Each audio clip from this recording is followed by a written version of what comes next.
दोस्तों, हम हर हफ्ते बड़ी मेहनत से आपके लिए एक दिल दहला देने वाली एनिमेटेड हॉरर स्टोरी बनाते हैं। तो अगर आप हमारी ये चैनल की कहानियां एंजॉय कर रहे हैं तो हमारे चैनल को सब्सक्राइब कीजिए और हमारी लेटेस्ट वीडियोस की नोटिफिकेशन के लिए बेल आइकन दबाना मत भूलना।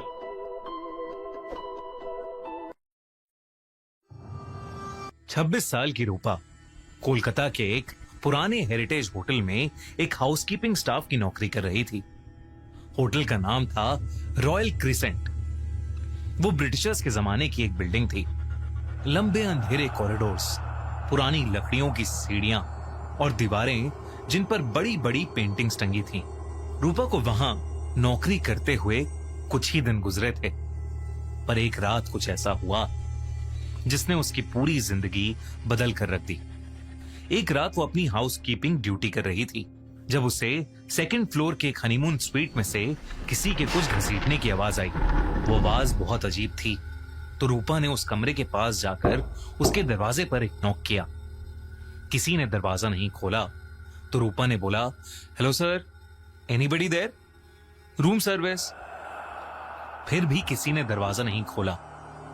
होटल रिकॉर्ड्स के अकॉर्डिंग उस रूम में कोई गेस्ट नहीं रुका था, इसलिए रूपा ने अपना कार्ड स्वाइप किया और दरवाजा खोलकर वो रूम के अंदर चली गई। पर जैसे ही वो हनीमून स्वीट के उस बेडरूम में घुसी, उसकी जान ही निकल गई, क्योंकि बेडरूम के बीचों बीच हवा में एक लाश लटक रही थी। उसके दोनों हाथ और पैर बेड के चारों कोने से बंधे हुए थे। पर सबसे अजीब बात ये थी कि उस बॉडी का सर नहीं था, गर्दन के नीचे से कटा हुआ सर। खून जमीन पर टपक रहा था। उस लाश का शरीर धीरे धीरे हवा में हिल रहा था, जैसे कोई अधूरा पेंडुलम। ये देखकर रूपा की चीख निकल गई। वो भागती हुई कॉरिडोर में आई और चीखती हुई उसने पूरे होटल स्टाफ को बुलाया और फिर फौरन पुलिस को बुलाया। पुलिस ने जो देखा उसे देखकर उनका भी दिल दहल गया था। उन्होंने इस केस से जुड़ी अपनी इन्वेस्टिगेशन शुरू कर दी थी, लेकिन वहीं रूपा इस घटना के बाद बहुत डिस्टर्ब्ड रहने लगी। उसके साथ अजीबोगरीब चीजें होना शुरू हो गया। सबसे पहली घटना उसी रात हुई।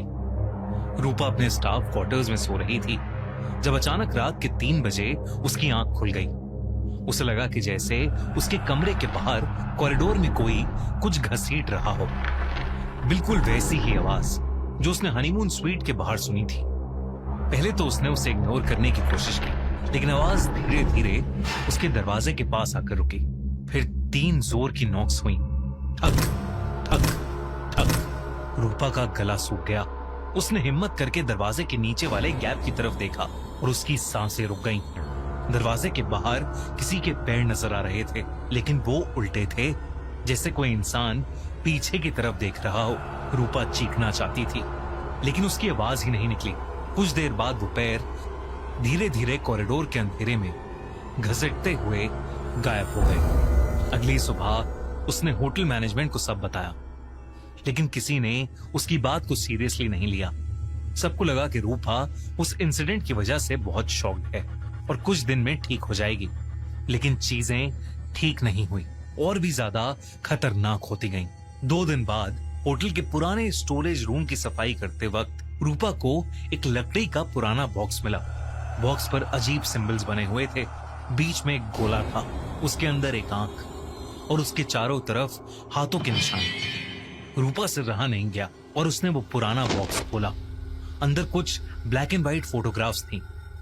ऐसा लग रहा था कि वो किसी बहुत पुराने टाइम की फोटोज हैं। एक फोटो को देखकर रूपा के रोंगटे खड़े हो गए।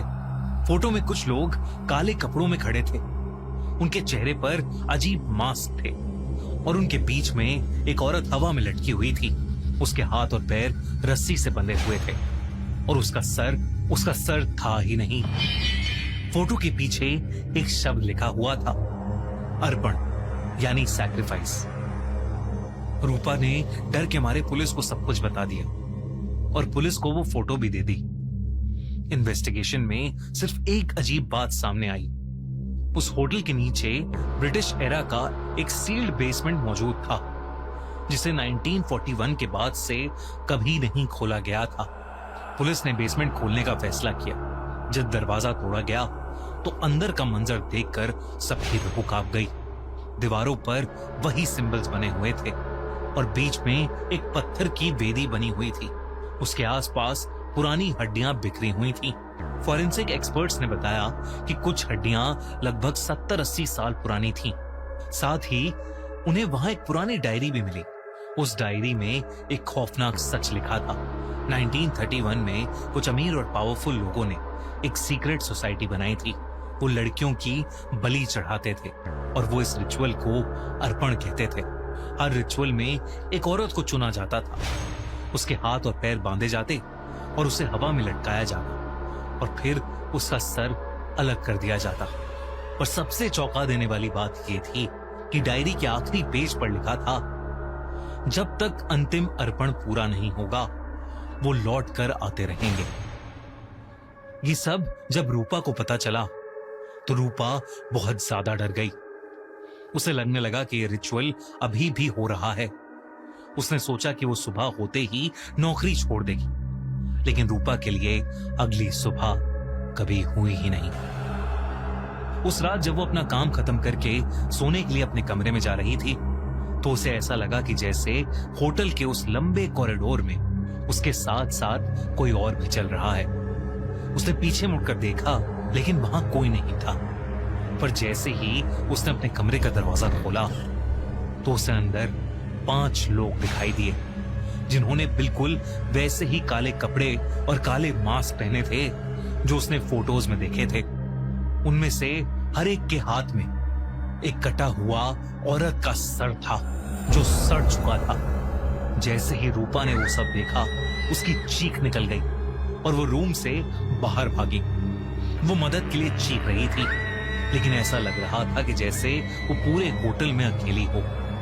धीरे धीरे हर तरफ से उसे उन काले मांस वाले लोगों ने घेर लिया और तब वो होटल के एक खाली रूम में घुस गई और उसने किसी तरह उस रूम को अंदर से बंद करा। उसके पास उसका फोन था और उसने तुरंत पुलिस को फोन किया और उन्हें सब बताया। पुलिस ने कहा कि वो वहां फौरन आ रहे हैं। पर जैसे ही रूपा ने फोन रखा उसे रियलाइज हुआ कि वो उसी हनीमून स्वीट में है जहां उसने पहला मर्डर देखा था। पुलिस फौरन होटल पहुंची, लेकिन तब तक बहुत देर हो चुकी थी। उस होटल के हनीमून स्वीट का दरवाजा अंदर से लॉक था। जब पुलिस ने वो दरवाजा खुलवाया तो वो सहम गए। कमरे के बीचों बीच हवा में एक लाश लटक रही थी। उसके हाथ और पैर बेड के चारों कोने से बंधे हुए थे। शरीर धीरे धीरे हवा में हिल रहा था जैसे कोई अधूरा पेंडुलम, और उसका सर धड़ से गायब था। वो लाश किसी और की नहीं बल्कि रूपा की थी। पुलिस को रूम की दीवार पर खून से लिखा हुआ एक संदेश मिला, अंतिम अर्पण। इस इंसिडेंट के बाद पुलिस को रूपा की सारी बातों पर यकीन हो गया और उन्होंने उस पूरे होटल को सील कर दिया। पुलिस को उस कल्ट रिचुअल के बारे में कोई और ठोस सबूत नहीं मिला। तो कुछ दिन के बाद वो होटल एक दूसरे नाम से फिर खुल गया, लेकिन वहां के लोग आज भी ये कहते हैं कि उस होटल के अंदर एक सरकटी औरत की आत्मा भटकती है। दोस्तों, कैसी लगी आपको ये कहानी? अगर आपको ऐसी डार्क साइकोलॉजिकल थ्रिलर्स पसंद है जहां सीरियल मर्डर्स, गिल्ट, ट्रॉमा और रिडेम्पशन के साथ कल्ट रिचुअल्स भी हैं, तो ZEE5 की नई सीरीज ब्राउन जरूर चेकआउट करो। करिश्मा कपूर स्टारर इस शो में एक ऐसा ही सीरियल किलर है जो लोगों को बेहद रिचुअलिस्टिक और खौफनाक तरीके से निशाना बनाता है।